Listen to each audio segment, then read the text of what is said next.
Hello and welcome to the TigrePup channel. In this video, I would like to discuss my experience as a juror in a criminal case. If this topic interests you, then please keep watching.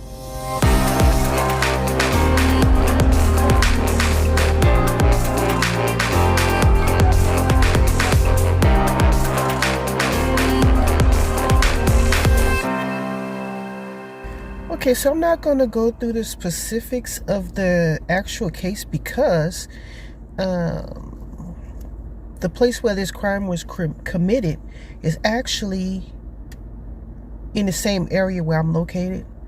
And I've come to realize during this case how we brush shoulders with the criminal element and not even realize it. But that's not what this video is about. This is about my experience being a juror. Okay, so let's begin. So I have always had to be summoned to the criminal court thing, whatever, and we always would have to wait in the room for our name to be called and to be selected. Well, this particular year I was actually selected, which is a surprise to me because, like I said, I've never been selected. And after you got selected, some of the other people were released, okay, and put back into the room for other cases that they may have been chosen for or whatnot.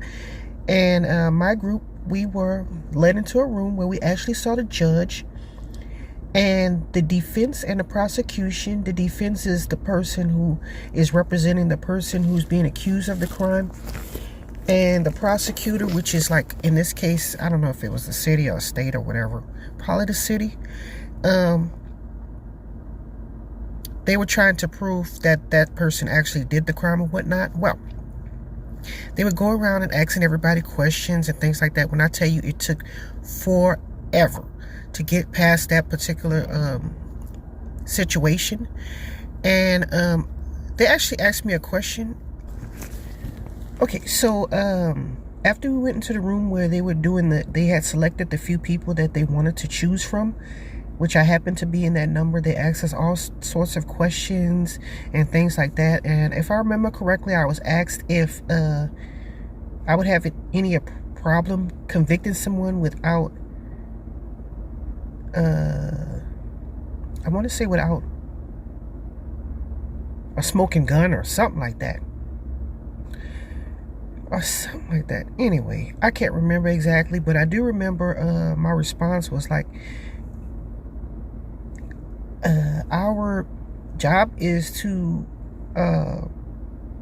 convict a person if we feel like they actually did it and stuff like that. But then I also mentioned that I mean, you have to have something to link the person to the crime. I mean, because people have been wrong, you know what I'm saying? So anyway, some kind of way I got chose, right? And they had people there that were saying like stuff like, oh no, I can't convict anyone if I think they're gonna go to jail, or I can't make a decision and stuff like that. And of course they wasn't chose.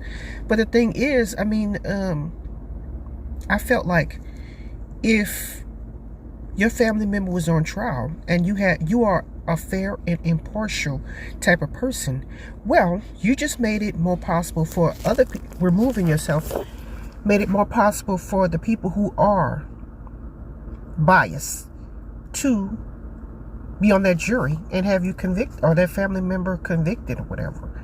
You know what I'm saying? So anyway, I got chose and we met everybody. And at this time, that was when I told you the story when I was having pain medicine because I had my tooth was bothering me really bad and whatnot. Well, anyway, after such a thing, we stayed in the room and we got to, you know, introduced ourselves and things like that. And somebody was appointed, like, I guess the leader. I don't know if it's a foreman. I don't know what it's called, but they were the leader and they spoke for everyone once we all made our decisions and whatnot. And we would be in a room that's like in the back of the of the judge's desk, okay, in the courtroom. And that's where we would sit in, and they would bring us food and stuff like that, and we would talk amongst ourselves. And I brought my old ancient Game Boy, which I didn't even know that you can purchase an actual new one now, which I will be looking into, because it was very boring. And the food they were giving us was pretty bad. But we had a job to do, and that's what we came to do. Okay, so after that was done, we would, periodically have to go into the courtroom and sit in a jury box where they actually had the person who they said had committed the crime. And we were looking at his face and he's looking at our face, and then they would have all kind of paperwork that was sent to us. Like, they would give us ditto sheets about, or copies of the phone records of who this guy called and stuff like that, and all kind of stuff. And they had some stuff in there that I wasn't too pleased to hear about, him catching an STD and all kind of stuff. I felt like that was just kind of like a little too much information. Can we just focus on what this is all about? Well, anyway, after all of that, we saw witnesses testimony and the officers testimony, and it was quite a lot of information, and we weren't allowed to write down the things that we saw or stuff like that, and we could remember. So it was we would get together and we would talk about the situation. The person that's like the leader, whatever, I felt like that was kind of strange. She could remember a whole lot of stuff, okay? And when I tell you, these sessions, I guess you would call it, were very long and drawn out, and people had to stretch and everything, and sometimes they would give us a break, and I couldn't go to work, and your job doesn't have to pay you, okay? They give you, the court gives you money, but it's not what you're making. It's far less, okay? And we were there for maybe a week. You're stuck in this room with a bunch of people you don't know, and we all have our own opinions about what the situation was and stuff like that, and we're doing like trying to figure out, like, why would a person do this, or why would a person do that, or do you think they had time to do this and that? But anyway, that was my experience with it. And it was pretty tough, because when it came time to make a ruling, they had like 3 people, like an older couple, there was a man and a woman, and then there was a young white guy with long hair, and myself, who thought that this person, we wasn't really sure, and that they didn't have any evidence. It was they had evidence, but it was circumstantial, which means there's nothing that directly links this person to a crime, to this particular crime. And I found it kind of hard, because I've seen a lot of people being released from jail after all these years, and turns out they were innocent of the crime and whatnot. And I personally didn't want to partake in it, but I felt that was pretty interesting, how everybody was willing to,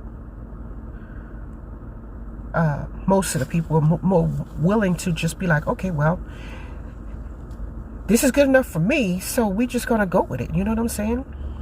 And so the person who was in charge or whatever,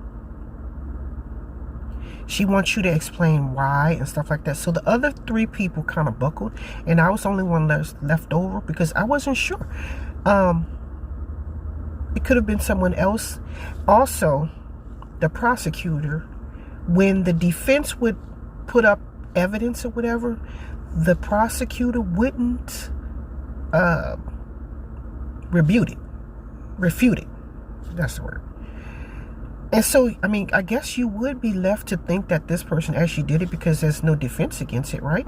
So, I just thought that was very strange. They're like, they weren't even trying. And that's another thing that the prosecutor was saying, oh, well, if we don't have anything, would you still be convict this person of a crime or something like that? And they had one white guy, he was just being honest. He was like, well, if this person is saying that they showing evidence and you're not showing any evidence, well, what's a person to believe? You know what I'm saying? And I just thought it was kind of lopsided. Like, why is this like this, right? I felt it was kind of unfair because, like, what do you have a defense attorney? He had two.